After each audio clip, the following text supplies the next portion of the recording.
नमस्कार। इस वीडियो में हम बात करेंगे प्रॉक मीन्स के बारे में, जो कि अगेन एक बहुत इंपॉर्टेंट सेस प्रोसीजर है जिससे हमें डेटा के स्टैटिस्टिक्स पता चलते हैं। लेकिन किस टाइप के डेटा के और किस तरह के स्टैटिस्टिक्स हैं जो हमें पता चलते हैं, वो हम देखने वाले हैं। तो प्रॉक मीन्स से आपको नाम से लग रहा होगा कि मीन्स नाम रखा हुआ है, लेकिन यहाँ पे मीन्स के अलावा और भी कई सारे स्टैटिस्टिक्स हैं जो कि हमें डेटा के बारे में पता चलते हैं। तो चलिए सिंटैक्स के साथ शुरू करते हैं। तो सबसे सिंपल सिंटैक्स के साथ शुरू करते हैं। प्रॉक जो कि प्रोसीजर को रिप्रेजेंट करता है, मीन्स जो कि इस प्रोसीजर का नाम है, उसके बाद डेटा, इक्वल का साइन और फिर आपका लाइब्रेरी का नाम, डॉट आपके डेटा सेट का नाम। तो यहाँ पे हमने सैस हेल्प का एक डेटा सेट यूज़ किया जिसका नाम है बेसबॉल, जिसमें बेसबॉल से रिलेटेड डेटा है। रन करके देखते हैं इसको।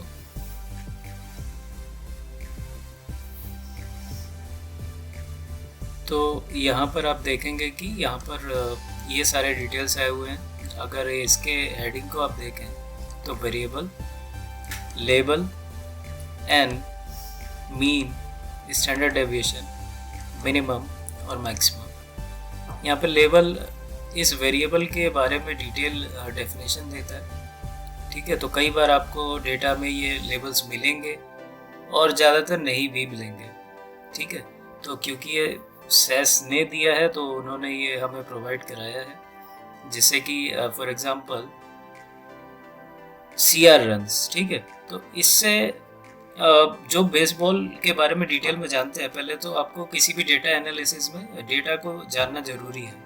ठीक है, तो फॉर एग्जांपल कि आपको डेटा के बारे में नहीं पता है कि या बेसबॉल क्या होता है, उतना आप फॉलो नहीं करते हैं, तो CR रन्स आपको पता नहीं चलेगा। लेकिन अगर आप लेबल को देखेंगे तो यहाँ पे कैरियर रन्स लिखा हुआ है। बाकी डेटा का बात करें तो N है नंबर ऑफ ऑब्जर्वेशंस, मीन जो कि एवरेज है डेटा में, स्टैंडर्ड डेविएशन जो कि आपको बताता है कि डेटा कितना स्प्रेड आउट है, मिनिमम है, मिनिमम वैल्यू कौन सी कितनी है, मैक्सिमम वैल्यूज है। तो अब बात करते हैं कि क्या एडिशनल ऑप्शंस है जो कि हम इसमें प्रोवाइड कर सकते हैं और ज़्यादा इंफॉर्मेशन के लिए या फिर कुछ स्पेसिफिक इंफॉर्मेशन के लिए। तो हम वेयर स्टेटमेंट का यूज़ कर सकते हैं। जैसे यहाँ पर अगर आप पीछे जाएं तो यहाँ आपने देखा होगा कि ये सारे वेरिएबल्स लिस्टेड हैं, लेकिन अगर मान लो आप ये किसी को रिप्रेजेंट करना चाहते हैं डेटा, या फिर खुद के लिए भी आप नहीं चाहते कि ये सारे वेरिएबल्स प्रिंट हो, हमें इन सब से मतलब नहीं है और सिर्फ 2-3 वेरिएबल्स हैं जिनसे हमें मतलब है, तो उसके लिए आपको क्या करना पड़ेगा, वेयर स्टेटमेंट का यूज़ करना पड़ेगा। और उसके बाद में आप लिखोगे वेरिएबल्स के नाम, बीच में स्पेस रहेंगे सबके और सेमीकोलन से एंड होगा। इसको अगर हम रन करेंगे तो सिर्फ इन 3 वेरिएबल्स के बारे में प्रॉक मीन्स प्रिंट होगा।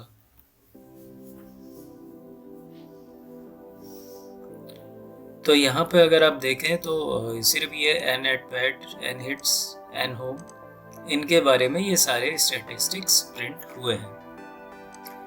आगे चलते हैं और हम क्या क्या स्पेसिफाई कर सकते हैं।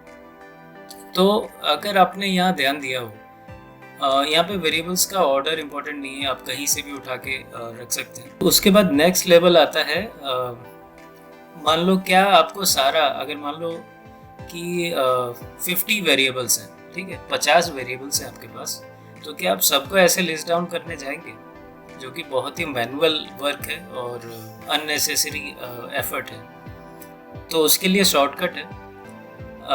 शॉर्टकट क्या है, आपको पहला वेरिएबल लिखना है और दूसरा जो आपको वेरिएबल चाहिए, मान लो कि पहला वेरिएबल है फर्स्ट नंबर पे और दूसरा वेरिएबल है 20 नंबर पे, तो आपको बीच के सारे वेरिएबल चाहिए। तो ये आपको 20 नंबर का वेरिएबल लिखना है, फर्स्ट नंबर का लिखना है और बीच में ऐसे 2 हाइफन देने हैं। इससे क्या होगा, इनके बीच के सारे वेरिएबल्स का प्रॉक मीन्स प्रिंट होगा, एग्जीक्यूट होगा और प्रिंट होगा। यहाँ पे मैंने एक दूसरा और एग्जाम्पल लिखा है। एक बार फिर से डेटा सेट को देखेंगे कि n@bat कहाँ पर है, n_home कहाँ पर है, और फिर NRBI से लेकर CR हिट्स तक। ठीक है। तो ये सारे बीच में जितने भी वेरिएबल्स हैं इंक्लूडिंग ये दो प्रिंट कर देगा। तो एक बार फिर से रन करके देखते हैं कि किस तरीके से हमारे वेरिएबल्स थे। तो यहाँ पे आप देखेंगे nAtBat पहले नंबर पर है, उसके बाद nHome कितने पे है, nHome यहाँ पे तीसरे नंबर पे है। तो यहाँ पर 3 वेरिएबल्स प्रिंट होने चाहिए, जैसा कि मैंने अभी बताया nAtBat, nhits और nHome, ये तीनों प्रिंट होंगे। तीनों लिखने की ज़रूरत हमें यहाँ नहीं पड़ी। उसके बाद बात आती है फिर nRBI की। nRBI कहाँ पर है, ये रहा। उसके बाद जो हमने नेक्स्ट नाम लिखा है वो है CR8, ये रहा। तो बीच में अगर आप देख रहे होंगे यहाँ पे 2-3 वेरिएबल्स और हैं, इनके भी proc means प्रिंट हो जाएंगे। तो ये एक शॉर्टकट है, रन करके देखते हैं।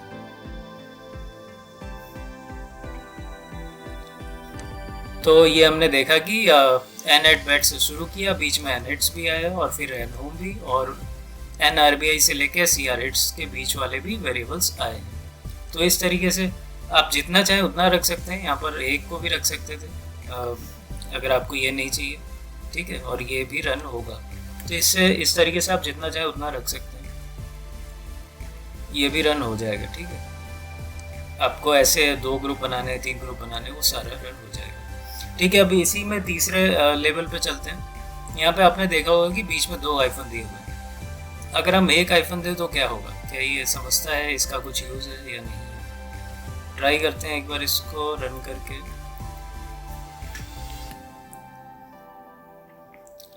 तो यहाँ पे अगर आप देखें यूनिट्स 2 ये एक वेरिएबल है, यूनिट्स 5 ये एक वेरिएबल है जो कि हमने दिया था, लेकिन इसने बीच वाले भी प्रिंट कर दिए हैं।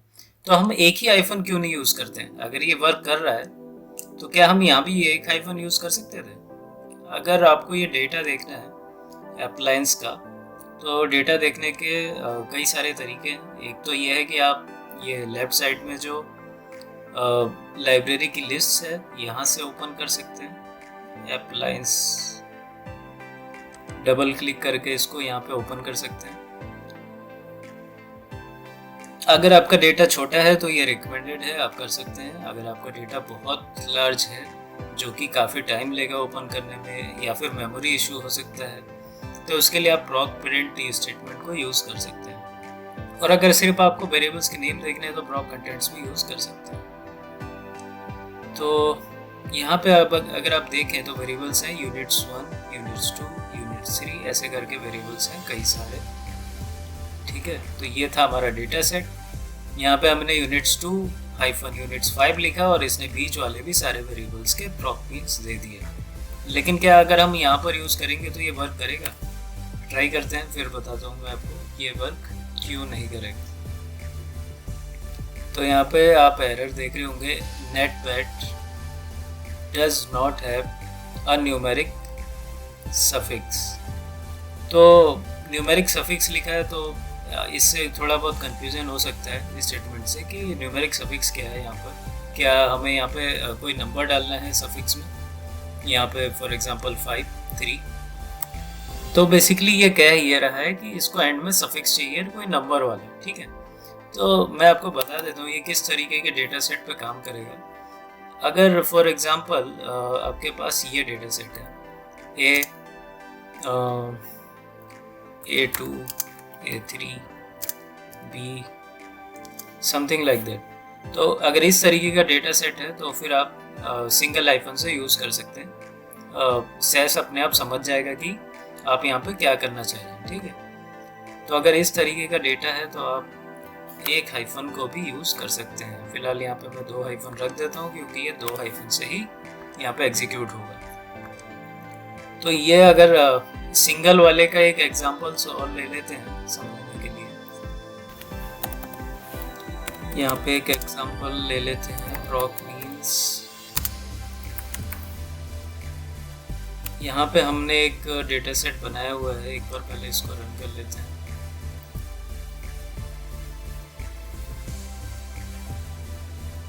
ये रन हो गया और अब यहाँ पर हम proc means प्रिंट कर देते हैं।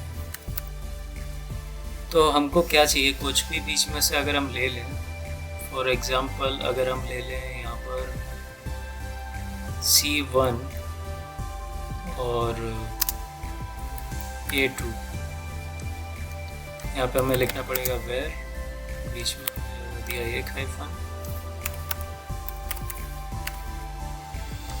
रन करते हैं इसको, देखते हैं रन होता है कि नहीं। Either root don't match or start suffix after end suffix, तो ये रन नहीं हो रहा है। लेकिन अगर मैं यहाँ से C1 और A2 की जगह अगर मैं C2 लिख दूँ तो ये रन हो जाएगा।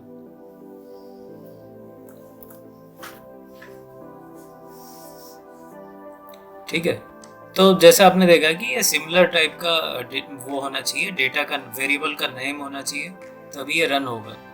तो फिर अगर वेरिएबल्स के नेम अलग हो तो उसके लिए हम क्या यूज़ कर सकते हैं? तो एक बार इसको कमेंट आउट कर देते हैं, ये यूज़फुल नहीं था।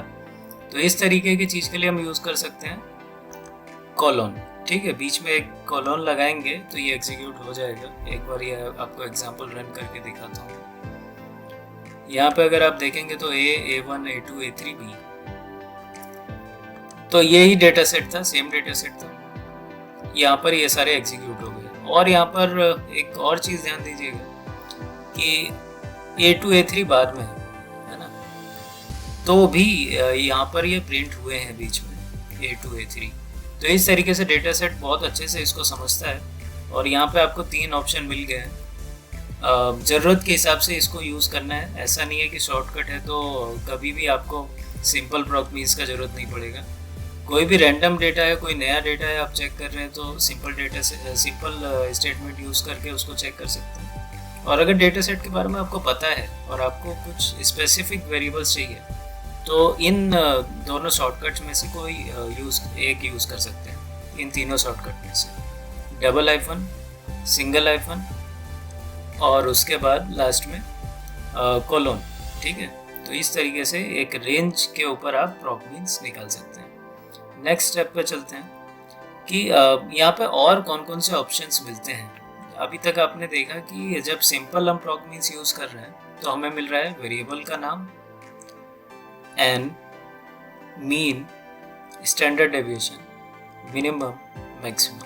ठीक है, ये सारी चीज़ें मिल रही है, यहाँ पर डिफ़ॉल्ट है जो कि। लेकिन अगर आप और देखेंगे कि और हमें क्या क्या ऑप्शंस मिलते हैं तो ये सारे ऑप्शंस हैं। और भी हैं कई सारे, लेकिन ये मेन ऑप्शन है जो मैंने यहाँ पे स्पेसिफाई किया है। तो यहाँ पे आप देख रहे होंगे ये डेफिनेशन भी है, अगर आप चाहें तो स्क्रीनशॉट ले सकते हैं।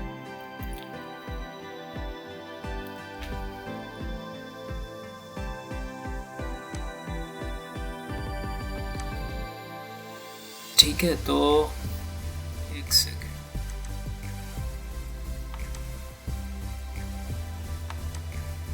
इस तरीके से आप स्क्रीनशॉट ले सकते हैं। तो ये यहाँ पर देखेंगे कि n है नंबर ऑफ ऑब्जर्वेशंस, n में से नंबर ऑफ मिसिंग ऑब्जर्वेशंस। बाकी सारे डेफिनेशन आप देख सकते हैं, अभी हम बात भी करेंगे। और ये सारे ऑप्शन हैं जो कि हम आप प्रॉक मीन्स में स्पेसिफाई कर सकते हैं। ठीक है, अब चलते हैं एग्जाम्पल की तरफ। तो पहला एग्जाम्पल ये लिया मैंने और यहाँ पे कई सारे ऑप्शन स्पेसिफाई किए हैं।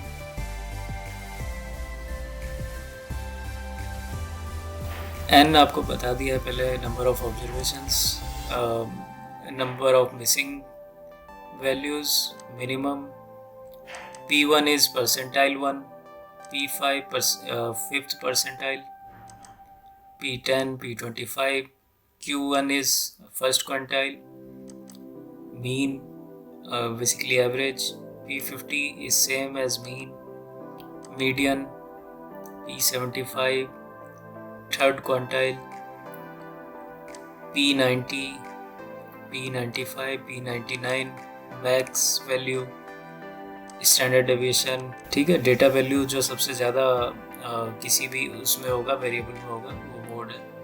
और सम जो है वैल्यू का। तो एक बार रन करते हैं और इसमें देखते हैं कि क्या आता है। अच्छा, यहाँ पे फिर से हमने शॉर्टकट यूज़ किया है, एन एट बेड से लेके एन होम तक के सारे वेरिएबल्स का हमें ये मीन्स चाहिए। तो यहाँ पे अगर आप देखेंगे लेबल्स भी आया हुआ है, जबकि हमने स्पेसिफाई नहीं किया था। तो अगर लेबल्स है तो वो प्रिंट होगा, नहीं है तो नहीं होगा। सारे डेफिनेशन में बता चुका हूँ। लोअर क्वार्टाइल का बात हुआ है। यहाँ पर कुछ चीज़ें जो नोट करने वाला है, फर्स्ट परसेंटाइल का मीनिंग क्या है एक्चुअल में, तो 100% तक होता है। तो फर्स्ट परसेंट जो हो गया उसमें कितनी वैल्यूज़ आई हुई हैं, तो उसमें ये सम है, ठीक है। उसके बाद अगर मैं 25 परसेंटाइल का बात करूँ, 1/4 ऑफ द पॉपुलेशन है, 1/4 पॉपुलेशन है, तो यहाँ पर ये वैल्यूज़ हैं, ठीक है। और अगर आप यहाँ देखेंगे तो ये भी सेम है, क्योंकि लोअर क्वार्टाइल का मतलब ही है 25%। फिर बीच में आता है मीन, 15 परसेंटाइल इज मीडियन। तो बीच में जो वैल्यूज़ आपकी आती हैं 1 से 100% के बीच में आता है 15 परसेंटाइल, और 50 परसेंटाइल के इक्वल होता है मीडियन, ठीक है। मीन आपका है जो ये सम है divided by number of observations. उसके बाद बात करते हैं हम मीडियन की। तो मीडियन आपका क्या है, ये डिपेंड करता है कि आपका जो नंबर ऑफ टर्म्स है, नंबर ऑफ ऑब्जर्वेशंस है, ये ऑड है कि इवन है। यहाँ पे अगर आप देखें तो ये इवन है। तो इवन है तो आपका कौन सा ऑब्जर्वेशन है जो कि आपका मीडियन होगा, तो यहाँ पे कोई भी मिडिल टर्म नहीं होगा। तो यहाँ पर 2 टर्म आएगा बीच में, जिसका अगर हाफ सम करके आप डिवाइड बाय 2 करेंगे तो आपको मीडियन मिलेगा। क्विकली एक एग्जांपल छोटा सा लेके मैं बता देता हूँ। अगर आपके पास 10 ऑब्जर्वेशन है तो इसका मीडियन क्या निकलेगा, मीडियन आपका वो आएगा 5th टर्म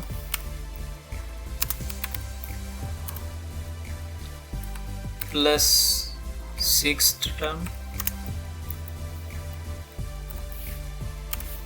और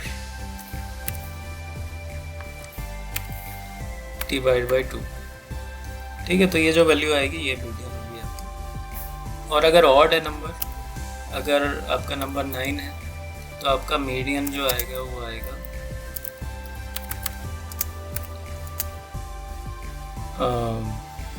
5th टर्म। तो ये एक एग्जांपल था, उम्मीद करता हूँ क्लियर हो गया होगा। तो मीडियन हो गया। उसके बाद अपर क्वार्टाइल जो आता है वो 75th परसेंटाइल है, फिर 90, 95, 99, मैक्सिमम वैल्यूज जितनी भी हैं आपकी, ये सारी मैक्सिमम वैल्यूज हैं। स्टैंडर्ड डेविएशन आपका होता है आपका डेटा कितना स्प्रेड आउट है, ठीक है। उसके बाद अगर ज़्यादा वैल्यू होगी तो उसका मतलब है ज़्यादा स्प्रेड आउट है, अगर कम वैल्यूज होगी तो फिर उसका मतलब है कम स्प्रेड आउट है। मोड की बात करें तो मोड आपका है ये 209, 53 और 4। मोड का मतलब है कि सबसे ज़्यादा जो वैल्यूज आई हुई होती हैं। तो यहाँ पर 209 है, आई थिंक 1 टाइम, और मैक्सिमम टाइम जो है as compared to other values. तो और जो वैल्यूज हैं उनसे ज़्यादा बार 209 आया होगा। उसी तरीके से सम की बात करें तो ये सम है जो आपके भी वैल्यूज हैं उन सब का सम। आगे चलते हैं। एडजस्ट डेसिमल्स इन आउटपुट में डेसिमल्स को, यहाँ पे एक चीज़ आपने नोटिस किया होगा कि यहाँ पे जीरोज आ रहे हैं। ये इस यूनिवर्सिटी एडिशन में आता है, सेस एंटरप्राइज गाइड में इस तरीके से जीरोज नहीं आते हैं। अगर डेसिमल्स में हुआ तो जीरोज आएंगे, लेकिन इस तरीके से अननेसेसरी जीरोज नहीं आते हैं। तो हम इसको रिमूव कर सकते हैं। इसके लिए हमें यूज़ करना पड़ेगा मैक्स डेक का यूज़ कर सकते हैं। मैक्स डिसाइल्स आपको कितने चाहिए, ठीक है। तो यहाँ पे जैसे 0 स्पेसिफाई किया है तो यहाँ पे जीरोज नहीं आने चाहिए पॉइंट के बाद। तो एक बार इसको रन करते हैं और देखते हैं अगर वो ठीक हो गया। यहाँ आप देखेंगे कि जीरोज नहीं है साथ में, और वैल्यूज जो है वो क्लियर दिख रही हैं। नेक्स्ट मेथड पे चलते हैं, ड्रॉप लेवल्स। तो अगर आपको लेवल्स नहीं चाहिए, है ना, आपको पहले से डेटा सेट्स के बारे में पता है, ये क्या टर्म्स हैं, इनका डेफिनेशन पता है, और कई बार लेवल्स आपको मिलेंगे भी नहीं डेटा सेट्स में, तो आप इसको इस कॉलम को ही ड्रॉप कर सकते हैं इस तरीके से, नो लेवल्स को स्पेसिफाई करके। तो एक बार इसको रन करते हैं और यहाँ पे आप देखेंगे कि लेबल्स नहीं है। उसके बाद नेक्स्ट चलते हैं ग्रुप द स्टेट्स को ग्रुप करना। तो यहाँ पर क्या है कि क्लास स्टेटमेंट जो कि यहाँ पे दिया हुआ है, इसको यूज़ करके आप अलग अलग क्लासेस के हिसाब से प्रॉक मीन्स निकाल सकते हैं। एक बार इस डेटा को देखते हैं कि बेसबॉल डेटा में क्या है।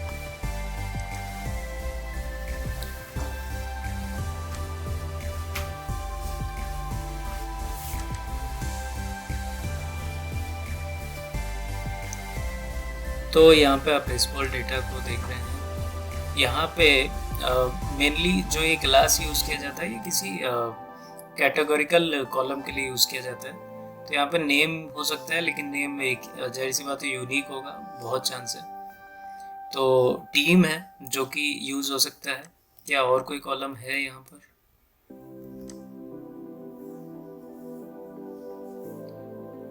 यहाँ पे बीच में लीग, डिवीज़न, इनका भी यूज़ कर सकते हैं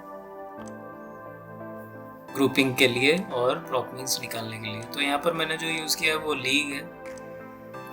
रन करके देखते हैं इसका क्या मीनिंग है, क्या फ़ायदा होता है। तो यहाँ पे आप देख रहे होंगे कि लीग्स 2 हैं, ठीक है। यहाँ पे इसका लेबल यूज़ हुआ है। एनालिसिस जो वेरिएबल है वो n हिट्स है। तो अमेरिकन और नेशनल 2 यहाँ पर लीग्स हैं। Number of observations N hits के लिए क्या है 175 है, किसके लिए? अमेरिकन के लिए। और उसके बाद यहाँ पे कोई मिसिंग वैल्यूज़ नहीं है। मीन जो है 107.7 है, 98.3 है नेशनल के लिए। और इन दोनों का अगर सम करें तो कितना आएगा 175, 147।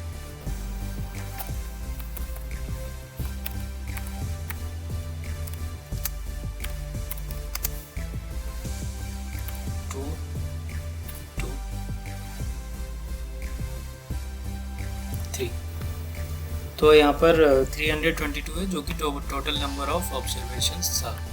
तो इस तरीके से आप ऐसे डिफरेंट ग्रुप्स बना सकते हैं और उससे जैसे कि आपको किस पर्टिकुलर ग्रुप का जानना है, राइट, कि पूरा ओवरऑल आपको नहीं जानना है कि 322 में से क्या स्टेट्स हैं, हमें अमेरिकन का जानना है। तो फिर आप उस तरीके से देख सकते हैं कि हाँ लीग के हिसाब से किस तरीके से स्टेट्स डिफ्रेंशिएट हो रहे हैं, ठीक है। तो यहाँ पे जैसे आप देखेंगे कि नेशनल का जो मीन है वो कम है, जो कि एवरेज है, और अमेरिकन का ज़्यादा है। अगेन यहाँ पर मैंने सिर्फ एनमिस और मीन स्पेसिफाई किया था। आप चाहें तो ये सारे स्पेसिफाई कर सकते हैं अपने ज़रूरत के हिसाब से। अच्छा, यहाँ मैं बता दूँ कि मैंने यहाँ पर आपको सिर्फ डेमो के लिए सारी चीज़ें लिखी हैं। इस सब का ज़रूरत नहीं पड़ता है एक साथ, और कई चीज़ें तो आप कभी भी यूज़ नहीं करेंगे, बाई चांस ही कभी यूज़ किया तो किया। जैसे यहाँ पर क्वांटाइल 1 है और P25 साथ में मैंने लिखा है। ये सब जाहिर सी बात है आप साथ में यूज़ नहीं करेंगे। अगर Q1 आपको आसान लगता है तो Q1 डायरेक्ट लिख के आपको 25 परसेंटाइल मिल जाएगा। इसके बाद बात करते हैं कीप स्टेटमेंट की। तो ये एक नॉर्मल सेट ऑप्शन लिखा हुआ है। इससे क्या होता है कि आप किसी पर्टिकुलर डेटा सेट को सेट कर सकते हैं, एक नया डेटा सेट बना सकते हैं। और यहाँ पे n हिट्स मैंने रखा है। n हिट्स वेरिएबल ही रहेगा इस डेटा सेट में, ठीक है। तो इसमें जितने भी बेसबॉल में वेरिएबल्स है वो नहीं आएंगे, सिर्फ n हिट्स रहेगा। तो एक बार ये रन करके देखते हैं। यहाँ पे एक नया डेटा सेट बन गया और उस डेटा सेट के अंदर क्या होगा, सिर्फ n हिट्स कॉलम होगा। इस डेटा सेट को बनाने का रीज़न था फिल्टर स्टेटमेंट का यूज़ करना। बेसिकली हम यहाँ पर वेयर स्टेटमेंट लिख के और डेटा सेट को और आगे फिल्टर कर सकते हैं। फॉर एग्जांपल यहाँ पे मैंने क्लास लिया है टीम, तो अगर मैं वेयर स्टेटमेंट को मैं कमेंट कर दूँ यहाँ पर, तो ये मेरे को टीम क्लास के हिसाब से सारे स्टैटिस्टिक्स दे देगा जो भी हमने स्पेसिफाई किए हैं। तो यहाँ पे आ रहा है number of observation, missing values और मीन। तो ये देख रहे होंगे आप लेफ्ट साइड में, ये जो फर्स्ट कॉलम है ये सारे क्या हैं आपके टीम्स। तो for example Atlanta, Boston, Chicago और उनके हिसाब से नंबर ऑफ ऑब्जर्वेशन। तो यहाँ पर जैसे कि आप कई इंसाइट्स हैं जो आपको पता चल सकते हैं, जैसे न्यूयॉर्क का यहाँ पर मैक्सिमम लग रहा है जो कि शिकागो का भी है 24। मीन की बात करें तो मीन सबसे कम जो लग रहा है वो शायद 80 के आसपास, 85, और सबसे मैक्सिमम 130.3, 137.8 इस तरीके से मीन है। तो यहाँ पे आप देख सकते हैं कि एवरेज किसका ज़्यादा है, नंबर ऑफ हिट्स का, और किन का कम है, किन के ऑब्जर्वेशन कम है, मतलब हिट्स कम है। ठीक है, तो उस तरीके से चीज़ें आप देख सकते हैं। और अगर हम यहाँ पर और डिटेल चाहते हैं, फर्दर हम फिल्टर करना चाहते हैं डेटा सेट को मीन्स देखने के लिए, और जो स्टैटिस्टिक्स हैं वो देखना चाहते हैं, तो हम वेयर स्टेटमेंट का यूज़ कर सकते हैं। यहाँ पे हमने क्या स्पेसिफाई किया, एन हिट्स जो चाहिए हमें वो 50 और 80 के बीच में चाहिए, जहाँ पे 50 इंक्लूडेड है। इक्वल का यूज़ किया हमने। इसको अगर हम रन करें तो यहाँ पे आप देखेंगे कि यहाँ पर टीम्स के हिसाब से दिया है, लेकिन यहाँ पे वैल्यूज़ आपको कुछ कम दिख रही होंगी, 214 इस तरीके से, और मीन भी कुछ कम दिख रहा है। वो इसलिए क्योंकि हमने एक और फिल्टर यूज़ किया है वेयर यूज़ करके, जहाँ पे हम नंबर ऑफ हिट्स ले रहे हैं सिर्फ 50 और 80 के बीच में। 50 से कम वाले नहीं आएंगे, 80 से ज़्यादा वाले नहीं आएंगे। तो इस तरीके से हम यूज़ कर सकते हैं फिल्टर करके, मीन्स स्पेसिफिक डेटा सेट्स का ले सकते हैं, स्पेसिफिक वैल्यूज़ की कैटेगरीज का यूज़ कर सकते हैं। उम्मीद करता हूँ वीडियो पसंद आया होगा। वीडियो देखने के लिए धन्यवाद।